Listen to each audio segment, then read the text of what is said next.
الحمد لله رب العالمين والصلاة والسلام على سيد الأنبياء والمرسلين أما بعد فأعوذ بالله من الشيطان الرجيم بسم الله الرحمن الرحيم قال الله عز وجل في الكلام المجيد والفرقان الحميد وما خلقت الجن والإنس إلا ليعبدون صدق الله العظيم قال رسول الله صلى الله عليه وآله وسلم الصلاة إمام الدين من قامها فقد قام الدين ومن هدمها فقد هدم الدين أو كما قال عليه السلام ما شاء الله مولاي صل وسلم دائما أبدا على حبيبك خير الخلق كلهم يا رب بالمصطفى بلغ مقاصدنا واغفر لنا ما مضى يا واسع الكرم مولاي صل وسلم دائما أبدا على حبیبک خیر الخلق کلہم۔ اللہ رب العزت کی حمد و ثنا اور حضور مفخر موجودات شہنشاہ بزم کائنات شاہ آدم و بنی آدم رسول محتشم نبی محترم حضور احمد مصطفیٰ جناب محمد مصطفیٰ صلی اللہ تعالی علیہ وآلہ وسلم کی ذات والا اتباع پہ ہدیہ درود اسلام پیش کرنے کے بعد میرے محترم اور معزز سامعین کرام اور علماء ربانیین سادات کرام، اللہ کا شکر ہے کہ اللہ رب العزت نے جمعہ المبارک کی بابرکت گھڑیوں میں ہمیں اپنے گھر میں بیٹھنے کی سعادت نصیب فرمائی، اور یہ بلا مبالغہ یہ اس کی کرم نوازی اور اس کی توفیق ہے۔ ہر ایک کو نہ اپنے گھر میں آنے دیا جاتا ہے، نہ بلایا جاتا ہے، اور نہ ہی اس انداز سے بٹھایا جاتا ہے۔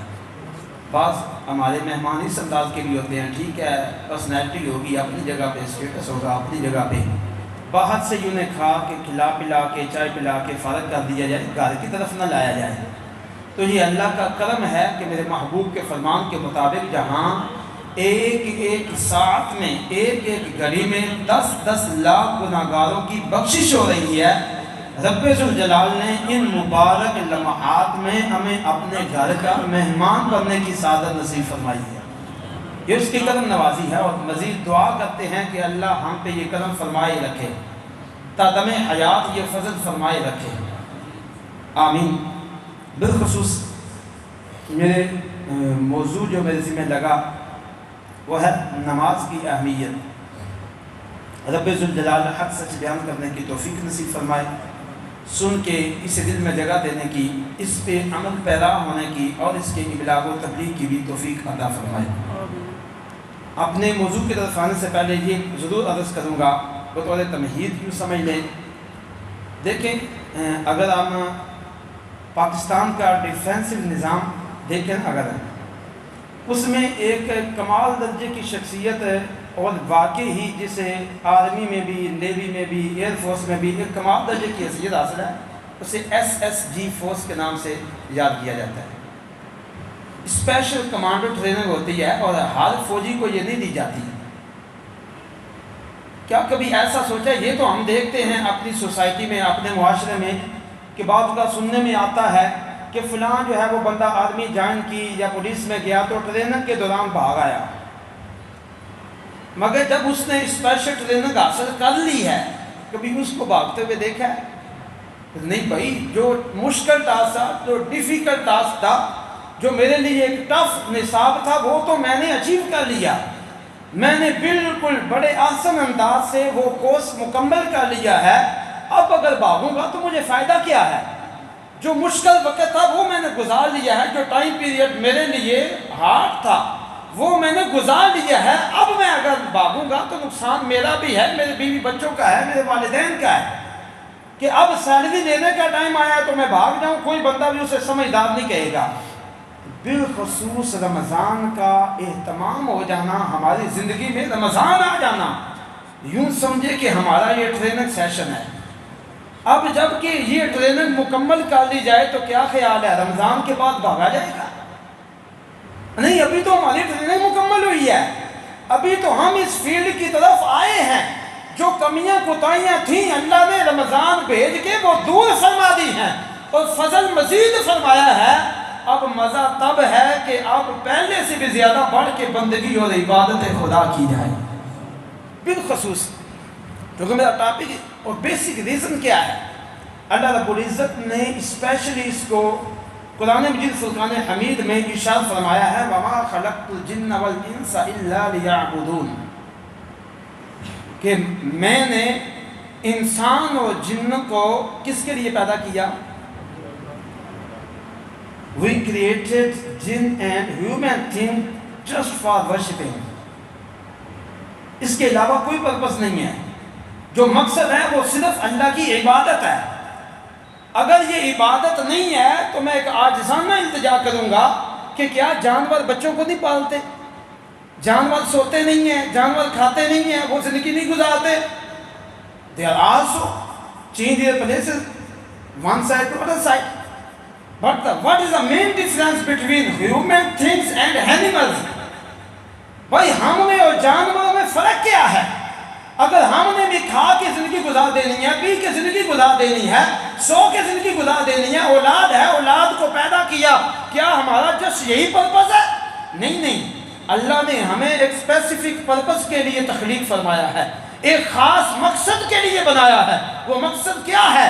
وَمَا خَلَقْتُ الْجِنَّ وَالْإِنسَ إِلَّا لِيَعْبُدُونَ. ہم نے انسان اور جن کو فضول پیدا نہیں کیا، بیکار پیدا نہیں کیا، بلکہ ہمارا مقصد اس کریشن کا، ہمارا ماٹو یہ تھا کہ ہم اس کے ذریعے اپنی عبادت کروائیں. اب اگر میں اور آپ تھوڑا سا غور کریں کہ اگر ہم یہ مقصد پورا نہیں کرتے نظر آتے تو what is the difference between our and animals life؟ کوئی فرق تو نظر نہیں آتا. ہماری زندگی میں اور جانور کی زندگی میں فرق کیا رہ گیا ابھی؟ بھئی فرق کرنا ایک مین چیز یہ ہے نا، نماز ہے. اور پھر اتنا کمال کا اس کو اتنا پرفیکٹ انداز سے بیان فرمایا. اگر اس کی اصطلاحات کی طرف جائیں کہ اقیم الصلاۃ لذکری، آج ذکر کرنا ہے، کسی بھی انداز کا ذکر کرنا ہے، تو اس کے لیے بھی ایک بیسک چیز اللہ نے ہمیں جو عطا فرمائی وہ ہے نماز. ہم وظائف کرنا چاہتے ہیں نا، چاہتے ہیں کہ ہماری مشکلات دور ہوں، چاہتے ہیں کہ اولاد نافرمان ہے فرما بردار بن جائے، چاہتے ہیں ہماری سوسائٹی میں امن آ جائے، برکت آ جائے، سود کا خاتمہ ہو، بے حیائی کا خاتمہ ہو، برائی کا خاتمہ ہو، ہمارے نوجوان حیا والے بن جائیں، ہمارے نوجوان نسل یہ عشق رسول کے جام پینے والی بن جائے. تو ایک بیسک چیز جو اللہ نے قرآن میں منشن فرمائی ہے وہ کیا ہے؟ ان الصلاۃ تنہی عن الفحشاء والمنکر. بھائی نماز بے حیائی سے بھی روک دیتی ہے اور برائی سے بھی روک دیتی ہے. اس سے بڑھ کے پیارا وظیفہ میرے محترم اسلام یہ کیا ہو سکتا ہے؟ اللہ وعدہ فرما رہا ہے، اللہ یہ ذکر فرما رہا ہے، ہمارا خالق ہے. دیکھیں آج ہم مثال کے طور پہ کوئی چیز بنائیں نا، انوینشن ہو، آج کے دور میں کوئی نئی چیز ایجاد ہو. فار ایگزامپل ہمارے پاس موبائل ہے تو اسپیسیفکیشن اس کے ساتھ لکھی ہوتی ہیں، اتنے ریم، اتنی ہارڈ ہے، اتنا پروسیسر ہے، کیمرہ اس کا فرنٹ اتنا ہے، بیک اتنا ہے. اب اس کا کریٹر جو پیدا کرنے والا ہے، سائنسدان ہے جو اس کو تخلیق دینے والا ہے، اب اس کے بارے میں بہتر جانتا ہے یہ کیسے یوزفل ہے، کن چیزوں سے ہمیں اوائڈ کرنا ہوگا اس کے استعمال کے دوران. تو جب یہ بندہ بہتر جانتا ہے تو اللہ تو احکم الحاکمین ہے، وہ تمام جہانوں کا پروردگار ہے، جس نے 18,000 عالم کو، یا کئیوں نے اس سے بھی زیادہ بیان فرمایا، تخلیق فرمایا ہے. وہ بہتر جانتا ہے کہ اس کی کوالٹی کیا ہے، اس کی بہتری کس میں ہے، کیا اس میں کوالٹیز ہیں، کیا اس میں ویک پوائنٹ ہے. وہ مالک بہتر جانتا ہے. وہ جانتا تھا اس میں برائی کا عنصر ہے، وہ جانتا تھا اس میں گناہ کا عنصر ہے، اس نے تخلیق فرمایا نا.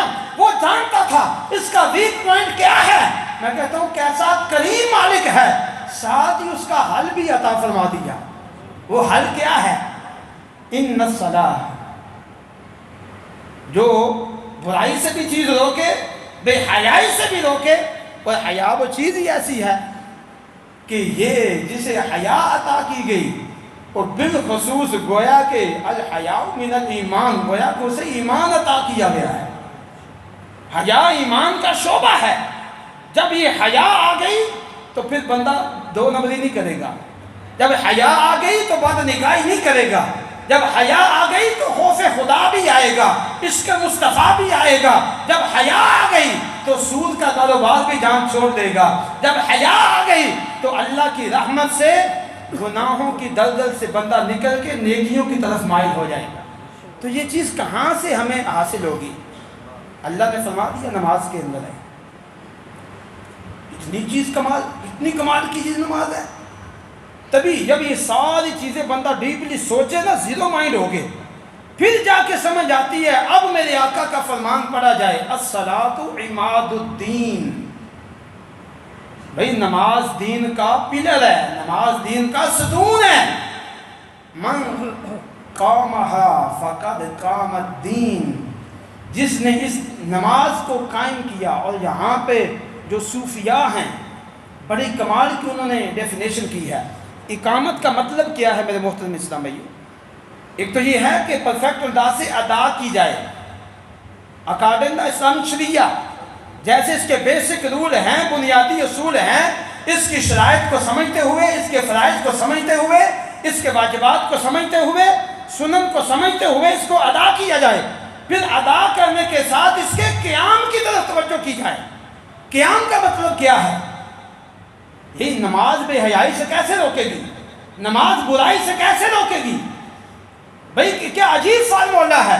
آج اگر کوئی انسان کہتا ہے کہ عقل میں بات نہیں آتی، پڑھے نماز بندہ برائی سے بچ جاتا ہے، وہ پریکٹیکل انداز ہے. یہ اللہ کی بارگاہ میں مقام تقرب حاصل کرنے کا، قرب حاصل کرنے کا ذریعہ ہے.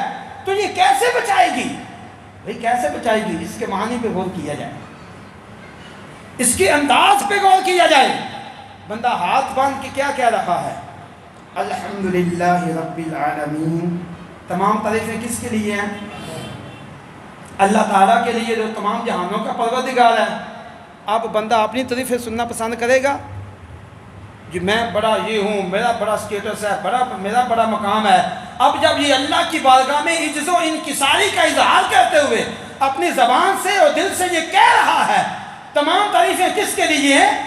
اللہ جل شانہ کے لیے ہیں. الرحمن الرحیم، جو رحمان بھی ہے اور رحیم بھی ہے. میں کس بات کی مولی ہوں؟ مجھے کون جانتا ہے؟ اب بھی اگر بندے کے ذہن میں عقل ہے، اب بھی اگر کوئی پھون پھان ذہن میں آ رہی ہے، کوئی سٹیٹس کا زور اسے اونچا کرنے پہ تکبر کی طرف لا رہا ہے، تو اگلے جملوں پہ غور کرے. مالک یوم الدین، خبردار تیرے پاس تو اپنی جان کا بھی اختیار نہیں. جس مالک کی بارگاہ میں کھڑا ہے وہ صرف تیری جان کا ہی نہیں، قیامت کے دن کا بھی مالک ہے. سمجھ آئی ہے؟ مالک یوم الدین. اب بندے کے اندر تکبر کا ذرا بھی نہیں رہے گا.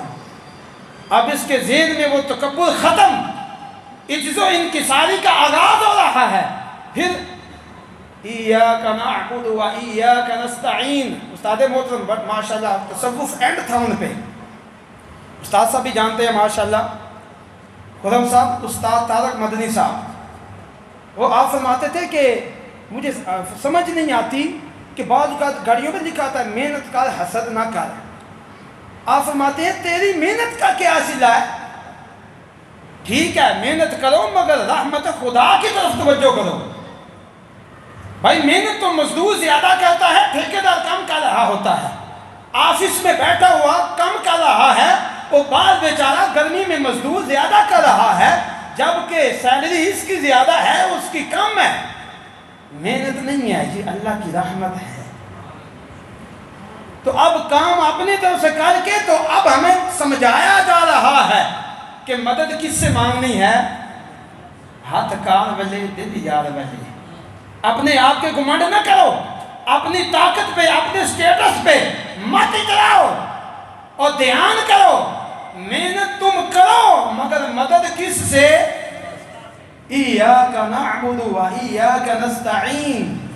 خاص کر اسپیشلی اے پاک پروردگار ہم جس تیری ہی عبادت کرتے ہیں اور تجھ سے ہی مدد مانگتے ہیں. اہدنا الصراط المستقیم.